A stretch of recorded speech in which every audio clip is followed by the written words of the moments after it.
She was just a timid server pouring water for the city's most dangerous men.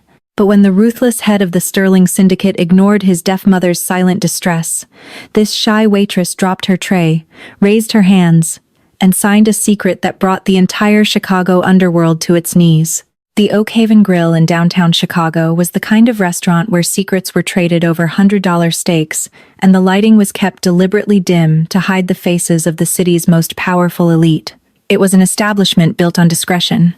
For Celia Fitzgerald, a 23-year-old waitress who naturally shrank away from the spotlight, it was the perfect place to disappear.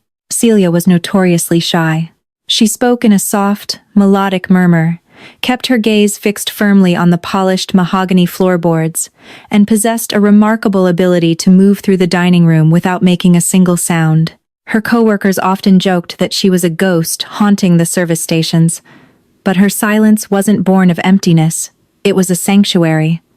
Years ago, Celia had lost her older brother, Caleb. Caleb had been completely deaf since birth, and growing up, their home was a vibrant, expressive world of American Sign Language. When he passed away in a tragic pileup on Interstate 90, the spoken word felt too loud, too abrasive, and entirely too empty. So, Celia learned to be quiet. She took refuge in the background, observing everything, but interacting only when strictly necessary. On a biting Tuesday evening in November, the carefully curated peace of the Oak Haven Grill was shattered. Gerald Tompkins, the usually composed general manager, burst into the kitchen with a sheen of cold sweat on his forehead. He clapped his hands, demanding immediate attention from the culinary and waitstaff. "Listen up, we have a walk-in, and they are taking the entire Monroe room. I need our absolute best on this. No mistakes, no lingering. You go in, you serve, you evaporate." "Who is it, Gerald?" whispered one of the veteran servers, a tall man named Oliver. "Stellan Sterling," Gerald hissed, looking nervously over his shoulder at the swinging kitchen doors. A collective breath hitched in the kitchen. Even Celia, standing near the dish pit, felt a cold shiver trace its way down her spine. Stellan Sterling wasn't just a wealthy patron. He was the undisputed architect of Chicago's modern underground. He was a man whose legitimate shipping enterprises perfectly masked a sprawling syndicate that controlled half the city's docks and underground casinos. To cross him was to cease existing. "Celia," Gerald barked, pointing a trembling finger at her. "You're on water and clearing duty. You're quiet. You don't stare. That is exactly what we need tonight. Keep their glasses full and keep your eyes on the floor." 5 minutes later, Celia pushed through the heavy oak doors of the Monroe room, holding a silver pitcher of iced water. The air inside the private dining area was thick with an intimidating, suffocating tension. Stellan Sterling sat at the head of the long table. He was a striking man in his early 30s, clad in a charcoal bespoke suit that looked sharper than a razor. His jaw was clenched, his dark eyes scanning the room with the predatory calculation of a hawk. Flanking him were two massive bodyguards, one of whom Celia recognized from evening news reports as Victor Romano, Sterling's ruthless underboss. Seated to Stellan's immediate right was a rival, Samuel Russo. Russo was a gaunt, older man with a pockmarked face, wearing an overly flashy burgundy jacket. He had brought two of his own men, and the hostile energy between the two factions made the air in the room feel physically heavy. This wasn't a dinner. It was a territory negotiation teetering on the edge of a bloodbath. But as Celia moved silently around the table, pouring water with trembling hands, her eyes caught on the woman seated to Stellan's left. She was an older woman, perhaps in her late 60s, wrapped in a beautiful but conservative emerald green shawl. Her silver hair was pinned up elegantly, but her face was etched with profound anxiety. While the men barked at each other, posturing and throwing thinly veiled threats across the table, the woman sat completely still, her eyes darting frantically between their lips. Celia noticed it instantly. The lack of response to sudden noises, the intense, hyper-focused tracking of facial movements, the way she unconsciously rubbed the tips of her fingers together, a phantom echo of communication. The woman was Beatrice Sterling, Stellan's mother, and she was completely deaf. Celia watched quietly from the corner of the room as the appetizer course arrived. Beatrice was drowning in an ocean of noise she couldn't interpret. The men were speaking too fast, turning their heads away from her, making it impossible for her to read their lips. She was completely cut off. isolated in a room full of aggressive strangers, while her son was entirely consumed by the volatile negotiation with Russo. At one point, Beatrice reached out and gently touched Stellan's sleeve. Stellan, mid-sentence in a furious rebuttal against Russo regarding cargo shipments down at Navy Pier, barely glanced at her. He patted her hand dismissively, offering a tight, patronizing smile before turning back to his rival. He hadn't even looked at her face.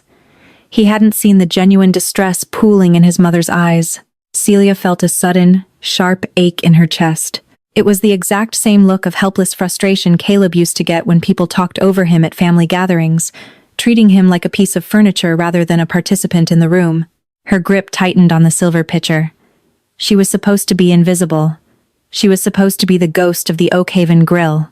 But as she watched the most feared Mafia boss in Chicago casually ignore the quiet desperation of his own mother, the shy, timid waitress felt a dangerous spark of defiance ignite within her. The main course was served, but the food remained largely untouched.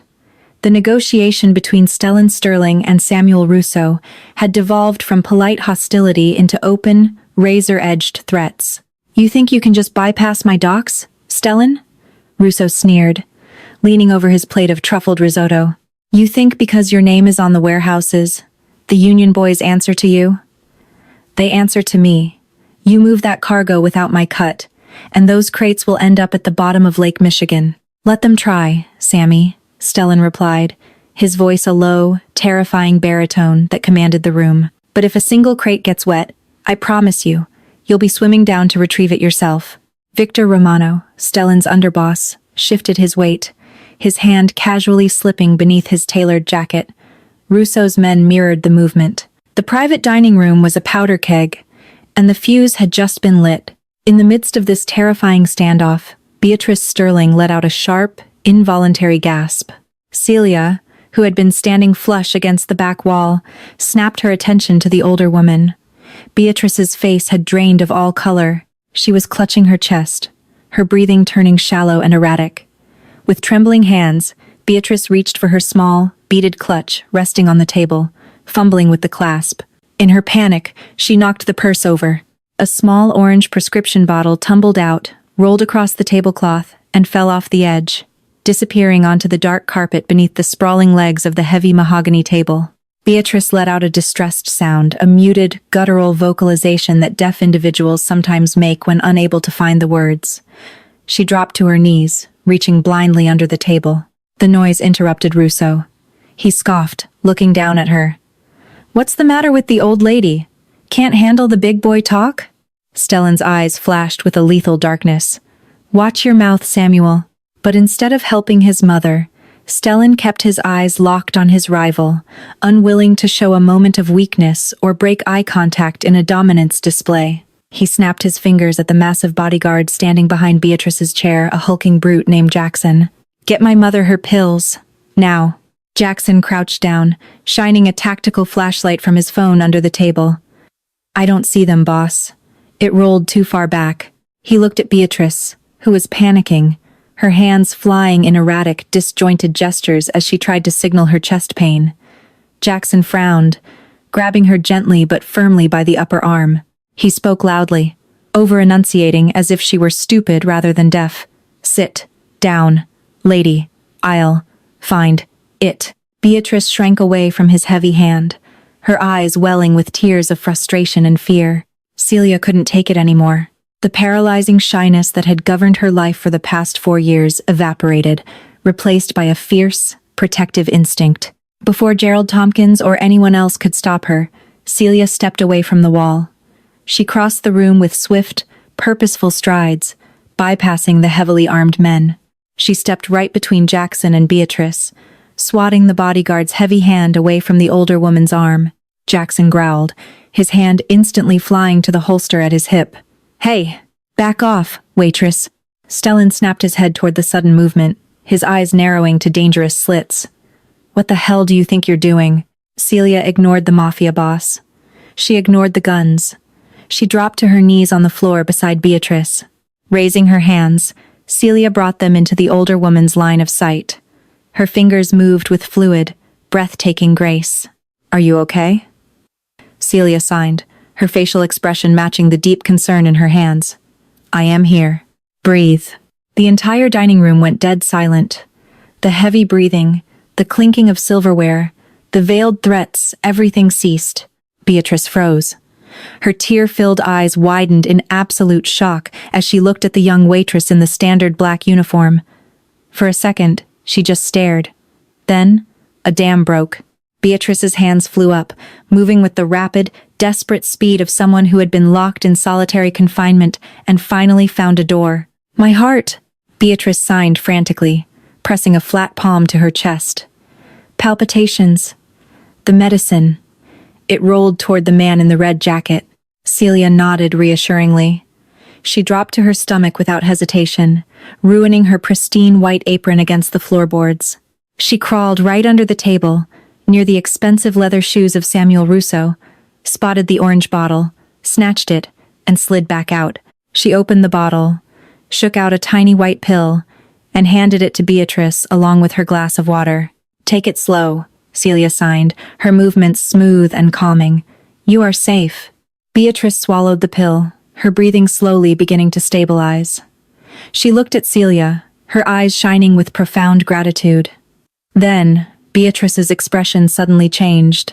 The panic faded, replaced by a sharp, icy clarity. She glanced quickly across the table at Samuel Russo, then back to Celia. Beatrice's hands moved again, but this time, the signs were smaller, tighter, kept close to her chest so only Celia could see them clearly. "You speak my language," Beatrice signed. "Are you brave, little bird?" Celia hesitated, her heart hammering against her ribs. She gave a small, uncertain nod. "I can be." "Then tell my son," Beatrice signed, her eyes darting to Russo's bodyguard standing by the door, the man with the scar on his neck. Russo's man.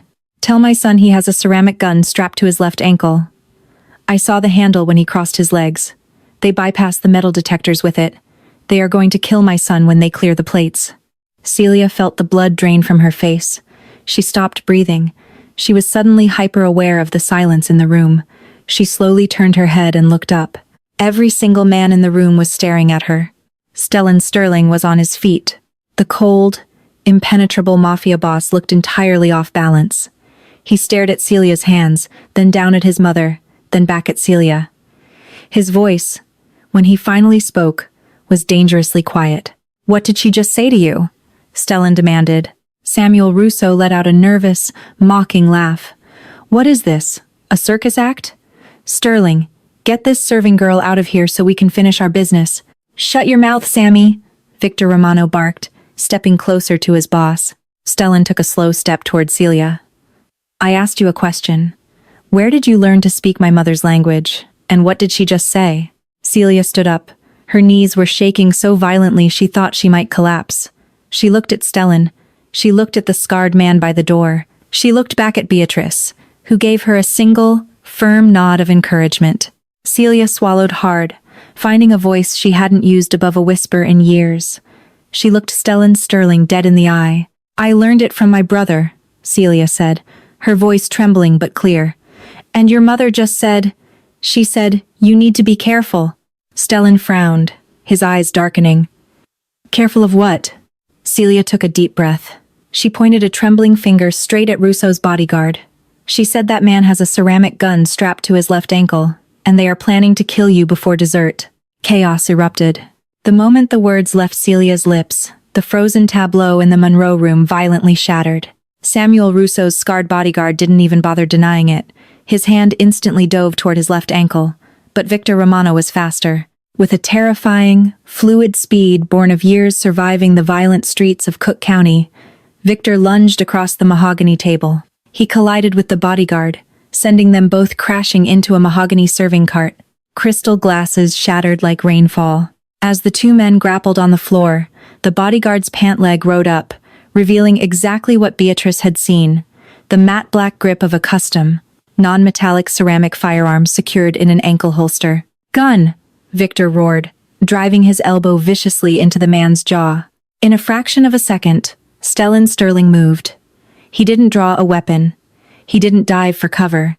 His first instinct was to reach out, grab Celia by the waist of her apron, and yank her hard behind the solid mass of his own body, shielding both her and his mother in the corner of the room. Jackson and Stellan's remaining men drew their heavy-duty sidearms, leveling them directly at Samuel Rousseau's head.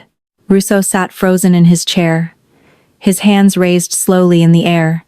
The smug arrogance that had coated his face just moments prior was entirely gone, replaced by the pale, clammy sheen of a man who knew he had just lost a deadly gamble. "Stellan," Rousseau stammered, his eyes darting to the barrels pointed at his chest.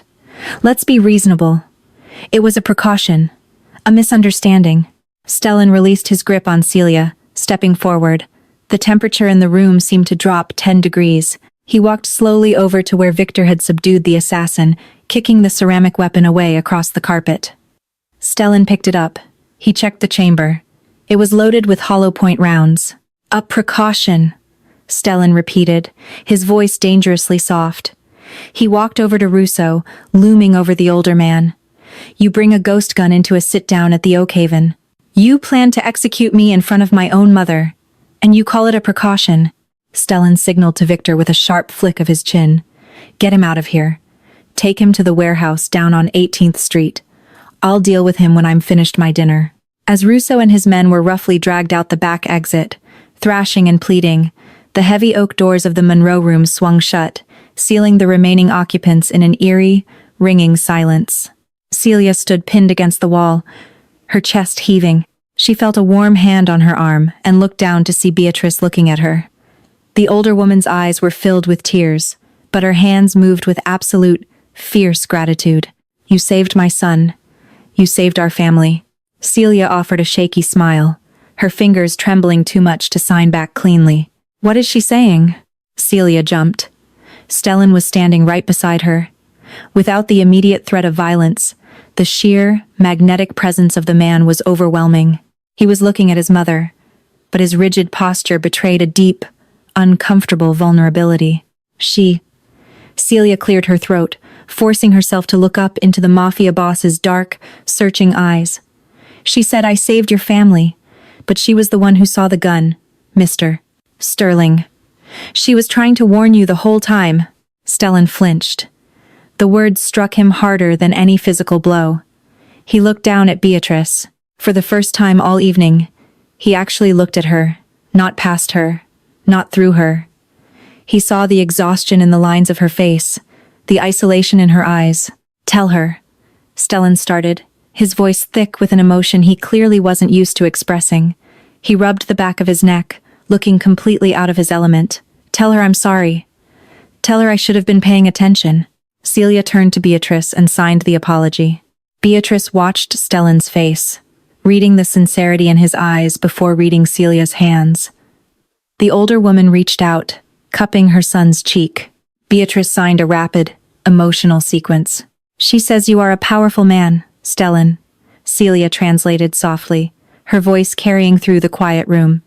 "You command hundreds of men, you control the docks, but she says your empire is completely useless to her if she can't even tell her own son that her chest hurts." Stellan closed his eyes, his jaw clenching tight. The ruthless syndicate leader, the man who had just dismantled a rival without raising his voice, looked utterly defeated by the silent truth of a shy waitress. He opened his eyes and looked at Celia. The dismissal he had shown her earlier was gone. In its place was an intense, burning curiosity and a profound respect. "What is your name?" Stellan asked softly. "Celia," she whispered. "Celia Fitzgerald." "Well, Celia Fitzgerald," Stellan said, stepping closer. "It seems I owe you a debt I can never fully repay, but I am certainly going to try." 2 days later, Celia was standing in the sprawling, sunlit solarium of the Sterling estate in Lake Forest, an affluent suburb on Chicago's North Shore. She wasn't wearing a black waitress uniform anymore. The morning after the incident at the Oak Haven Grill, Gerald Tompkins had frantically called her, stammering that a town car was waiting outside her cramped Logan Square apartment. Stellan Sterling hadn't just tipped her. He had bought out her employment contract and offered her a position she couldn't refuse. She was now the official interpreter and personal companion to Beatrice Sterling. The transition had been jarring, but Celia found an unexpected solace in the Sterling household. Beatrice was sharp, funny, and incredibly stubborn. Freed from the prison of silence, the older woman flourished. Celia spent her days interpreting for Beatrice's doctors, coordinating with the estate staff, and sitting in the gardens, swapping stories about Celia's late brother, Caleb, and Beatrice's late husband. But the most unexpected twist was Stellan, the dangerous Mafia boss, notorious for his ruthless efficiency on the streets of Chicago, was suddenly spending his evenings in the estate's library, not to review ledger books or plan shipping routes, but to learn. One rainy Thursday evening, Celia was organizing some books in the library when Stellan walked in. He looked exhausted, having just returned from neutralizing the fallout of the Russo betrayal. He took off his suit jacket, rolling up the sleeves of his crisp white shirt, revealing forearms corded with muscle and faded tattoos. "How is she?" Stellan asked, leaning against the heavy mahogany desk. "She's resting," Celia said, keeping her hands busy with the books to hide her nervousness. Even after 2 weeks, Stellan's proximity made her heart race. Her doctor adjusted the heart medication. "She's much less anxious now." "Because of you," Stellan corrected quietly. He walked over to where she stood. Celia froze, her back pressed against the bookshelves. Stellan reached out, but not to touch her. Instead, he raised his hands awkwardly into the space between them. With painful, deliberate slowness, Stellan shaped his large, calloused hands into unfamiliar configurations. "Thank you. For today," he signed, his brow furrowed in intense concentration. He struggled with the transition between the signs, his fingers clumsy, but his intent was crystal clear. Celia's breath caught in her throat. The most feared man in Chicago was standing in his library, painstakingly practicing American Sign Language, just to speak to his mother and to her. "Your elbow needs to be a little higher on the today sign," Celia whispered, her shyness melting away. She reached out, her small, delicate fingers gently adjusting the position of his heavy hand. Stellan didn't pull away. He looked down at her hands on his, then slowly met her gaze. The air between them crackled, heavy with a silent tension that had absolutely nothing to do with danger, and everything to do with a fierce, burning attraction. "Teach me," Stellan murmured, his dark eyes locking onto hers. "Teach me how to hear her. Teach me how to hear you." The shy waitress who had spent 4 years trying to be invisible realized, in that moment, that she was finally seen. Not just by a grieving mother, but by the king of the Chicago underground. And as she looked up at Stellan Sterling, Celia realized she didn't want to hide in the background anymore. She smiled, raising her hands to his face, her fingers moving with graceful, quiet confidence. "I will," she signed, before softly speaking the words aloud. "I will." Together, in the quiet sanctuary of the library, the Mafia boss and the waitress began to build a new empire, not of violence and secrets, but of understanding, loyalty, and a love spoken entirely in the spaces between words. What an incredible journey of silence, bravery, and unexpected love. Celia proved that the quietest voices can sometimes make the loudest impact, changing the destiny of an entire syndicate. If you loved this intense Mafia romance story and want to hear more thrilling tales of hidden strengths and dark secrets, make sure to hit that like button, share with your friends, and subscribe to our channel for more.